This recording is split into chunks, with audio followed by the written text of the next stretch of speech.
Hello viewers, स्पर्धायुग या आपल्या YouTube चॅनलमध्ये आपल्या सर्वांचे स्वागत आहे.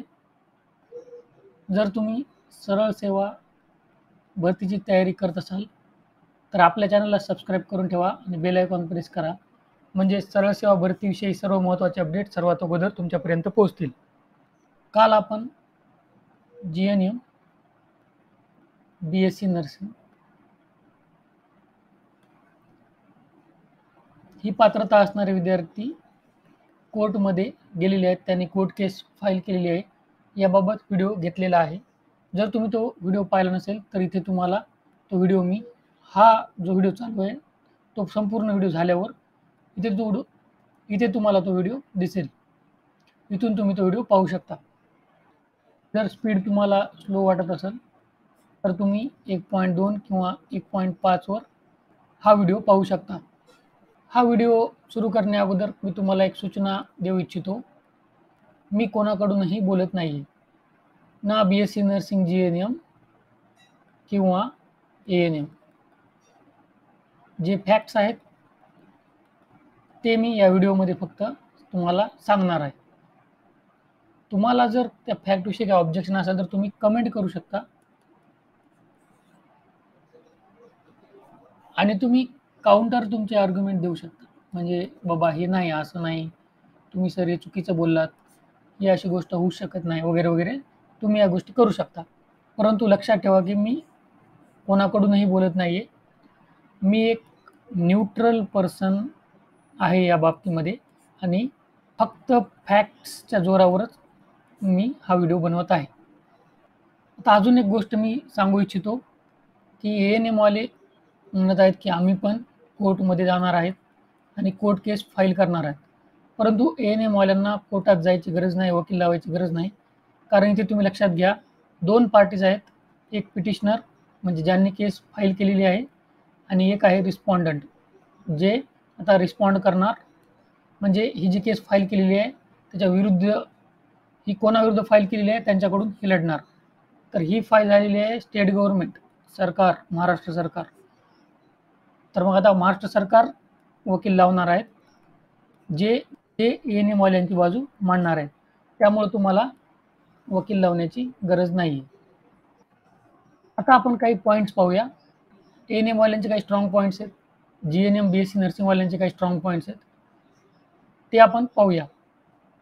GNM BSc नर्सिंग वाल्यांचा पॉईंट आहे की मेरिट लिस्ट का लावली आणि डॉक्युमेंट व्हेरिफिकेशन का करून घेतलं. हा यांचा पॉईंट स्ट्रॉंग नाही आहे. कारण मेरिट लिस्ट आणि डॉक्युमेंट व्हेरिफिकेशन हे होणारच. कारण कागदपत्र जे असतात ते तुम्ही सबमिट केलेले नसतात. तुम्ही ह्या स्टेजलाच कागदपत्र सबमिट करणार. मग ह्या स्टेजला कागदपत्र सबमिट केल्यानंतरच त्यांना सुद्धा कळेल की तुमची नेमकी शैक्षणिक अर्हता काय आहे आणि तुम्ही जाहिरातीनुसार शैक्षणिक अर्हता धारण करता की नाही. म्हणजे मेरिट लिस्ट व डॉक्युमेंट व्हेरिफिकेशनला बोलावणं यावर तर क्लेम होऊ शकत नाही. कोर्टसुद्धा हा क्लेम खारिज करणार आहे. म्हणजे हा पॉईंट GNM BSc नर्सिंगवाल्यांना केसमध्ये काहीही देऊ शकणार नाही.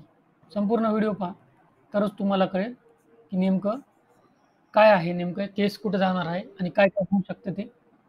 मी स्वतः एक वकील आहे, त्यामुळं मला या गोष्टी थोड्या बहुत कळतात. त्यामुळे माझं एक तुम्हाला मी मत देत आहे की काय होऊ शकतं केसमध्ये. कारण मला सगळ्या गोष्टी माहीत आहेत, प्रकरण मला माहीत आहे काय आहे काय नाही चालू. इथं मग ANM वाल्यांना प्लस पॉईंट भेटतो.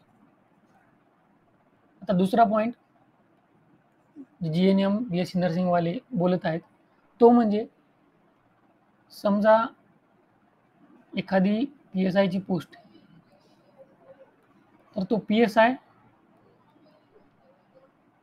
एखादी कॉन्स्टेबलची पोस्ट, तर हा PSI तो कॉन्स्टेबलचं काम करू शकतो. परंतु हा कॉन्स्टेबल PSIचं काम करू शकत नाही. म्हणजे PSIला तुम्ही ऐकलं असेल कधी कधी त्याचं डिमोशन होऊन तो कॉन्स्टेबलसुद्धा होऊ शकतो. परंतु कॉन्स्टेबलचं डिमोशन होऊन परंतु कॉन्स्टेबल ह्या पोस्टलाच PSIचं काम करू शकत नाही. भलेही प्रमोशन होऊन तो PSI होऊ शकतो, परंतु प्रमोशन व्हायला त्याला काही अधिकार, त्याला काही अनुभव लागतो, त्याला भरपूर काही गोष्टी लागतात, त्याला काही पात्रता फुलफिल करावी लागते, त्याला इथपर्यंत यावं लागतं. परंतु याला इथपर्यंत यायची गरज नाही, उलट इथं यायचं मला त्याला खाली जावं लागेल. तर हा पॉईंट आहे BSc नर्सिंग आणि GNM वाल्यांचा. तर हा पॉईंट त्यांचा व्हॅलिड आहे. ANM वाले म्हणत आहेत की असं कसं होणार, कारण पात्रता जी दिली होती तेच काम आहे वगैरे वगैरे. इथं कामाचं जे स्वरूप आहे ते सारखं असल्यामुळं, हा समजा फील्ड वेगवेगळ्या असल्या असत्या, ग्राम प्रशासनामधलं एखादी पोस्ट असली असती आणि आरोग्य भरतीमधली पोस्ट असली असती तर मग वेगळी गोष्ट होती. परंतु GNM BSc नर्सिंगवाले ANMचं काम करू शकतात. त्यामुळे इथं GNM BSc नर्सिंगवाल्यांना प्लस पॉईंट आहे आणि ANM वाल्यांना मायनस पॉईंट आहे. आणि हा जो पॉईंट आहे, दुसरा पॉईंट, यावर पूर्ण केस बदलू शकते. कारण तुम्ही लक्षात घ्या की कोर्ट हे कशासाठी आहे, तर कोर्ट हे तुम्हाला न्याय देण्यासाठी. कोर्ट काय पाहत असतं, कोर्ट काय पाहणार की बाबा हे जे विद्यार्थी आहेत, जी पोस्ट आहे त्या पोस्टसाठी हे विद्यार्थी पात्र आहेत की नाही. म्हणजे जर समजा GNM BSc नर्सिंगवाल्यांना जी पोस्ट दिलेली आहे त्या पोस्टवर जर रुजू केलं तर हे काम करू शकतील का? काम करू शकतील, ऑब्वियस आहे, आणि इफिशियंटली काम करू शकतील, हे कोर्ट पाहणार आहे.